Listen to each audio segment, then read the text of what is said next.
All right, I'm on hole number one of the Liberty Tournament. It's Tuesday's qualifying round of the Ricky division. I'm in my main Ricky account. I'm not sure if I'm practicing today or if I'm playing today. I'm trying out a few things. I said during the walkthrough I'm gonna try out some different stuff on these par threes, and one of my teammates, Kyle, and I have been working on. He's been working on some shots on hole number one and hole number four, and I'm gonna try Kyle's shots, and then I'm going to go straight at the green on hole number 8 on that one, and just trying to flesh out my notes. I played a practice round on my Oddot account and kind of got some, just verified what I'm bringing for clubs and balls. So we're going to get at it. So let's go to Golf Clash Notebook and check out hole number 1. Hole number 1, we're playing the City Park holes in this tournament, and we're playing them straight through 1 through 9. All right, so what I'm going to do on this hole is I'm coming down into this area right here, and I've got my yellow ring on the fringe. I'm doing 1 per ring. So the way it works is, here's what Kyle's math is. He's using a Grizzly. We're going to try this shot out. I'm using a Grizzly, and I'm going to use one of the Olympus balls. That's one of the low wind, the Olympus. Olympus.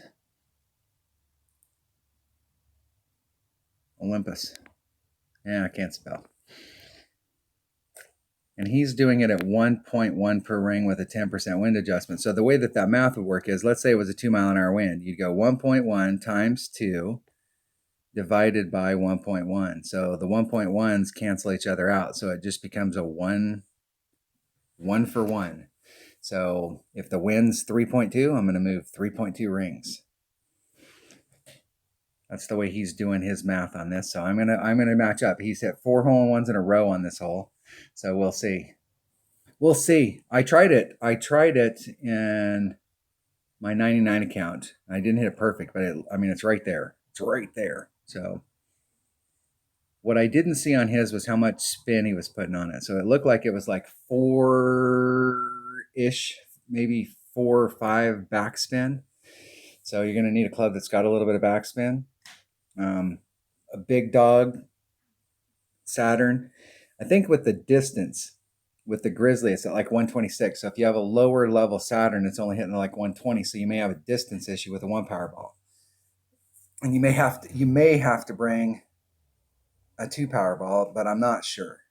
I think with a 1 power ball you can hit it with just about any club, but with a Grizzly, I think it's pretty close to max.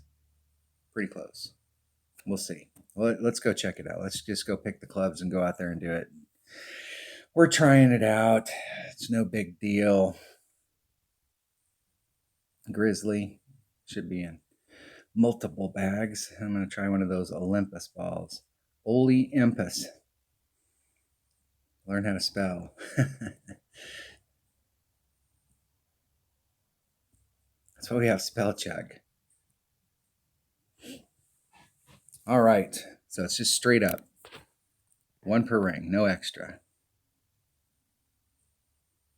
Should be yellow ring somewhere on the fringe. We do good here. I can go back and look at what kind of spin I put on it, but it seemed like it was like 4 to 5 backspin and then a bunch of right-hand side spin. That's why the Olympus ball works good, because I'm not sure if I'm not sure. To be honest with you, I'm not sure.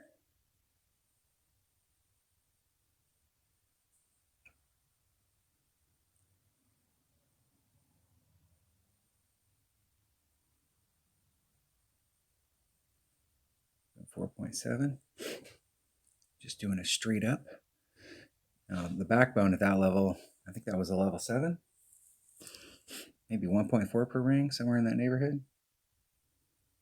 And when it's maxed out, it's 1.2. Maybe that wasn't maxed out.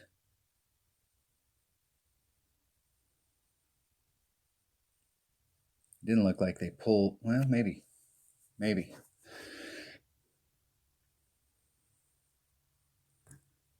All right, it's down in this area somewhere.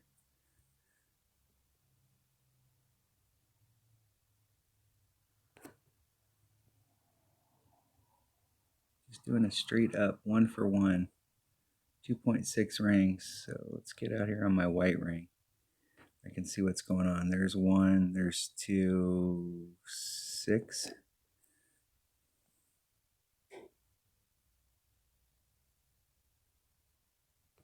Getting it perfect.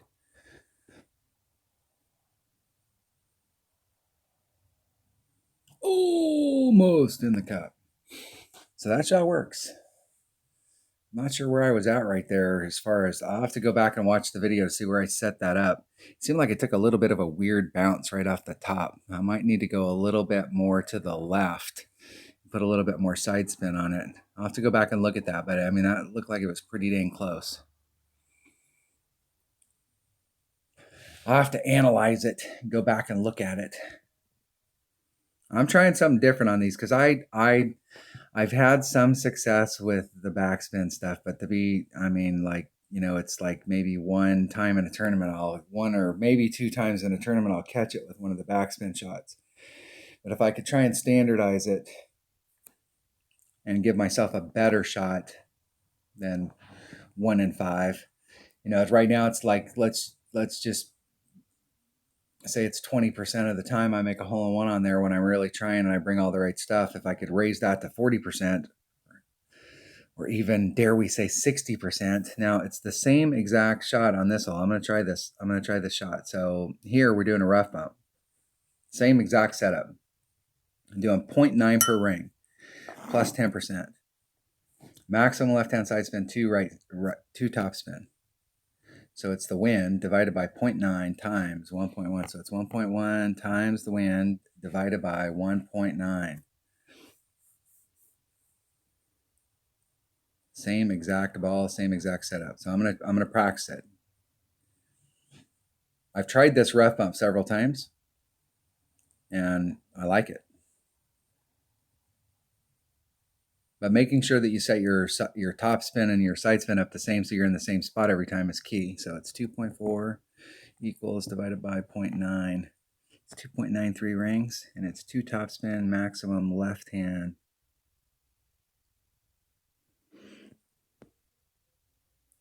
Okay, so we're over here. Setting it up just a little to the right of the cup. I don't like that at all.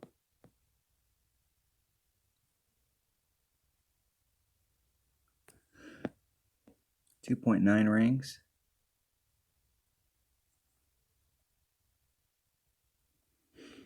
I'm just trying to hit it perfect. Hitting it perfect.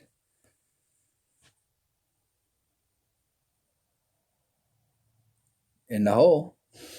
In the hole. That might work. That'll work.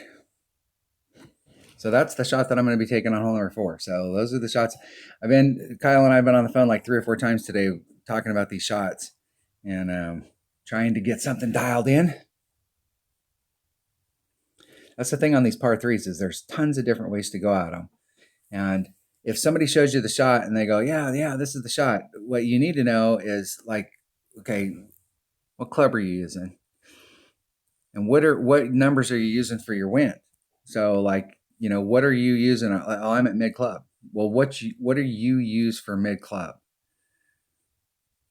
Because like usually with my short irons, because I use paper numbers, my short irons hit 1 per ring, whatever they hit max, and then it's times 1.75. They're 75% more accurate when they're in mid club, and they're 100% more accurate when they're in minimum club. And so if you look at Golf Clash Notebooks numbers, those are different. And so somebody might be using a different set of numbers than you, and then you're like, hey, I'm trying that shot and it's not working for me. So if you're talking to your teammates and you're trying to work out a shot, what's really important is like, what numbers are you using? Because they may be using different numbers than you. And what's amazing to me is that we can all be using different numbers and we can still have good results. So, all right. That was hole number 1. You got some bonus action there. Hole number 1 of the Liberty Tournament and Tuesday's qualifying round in the rookie division. Thanks for watching.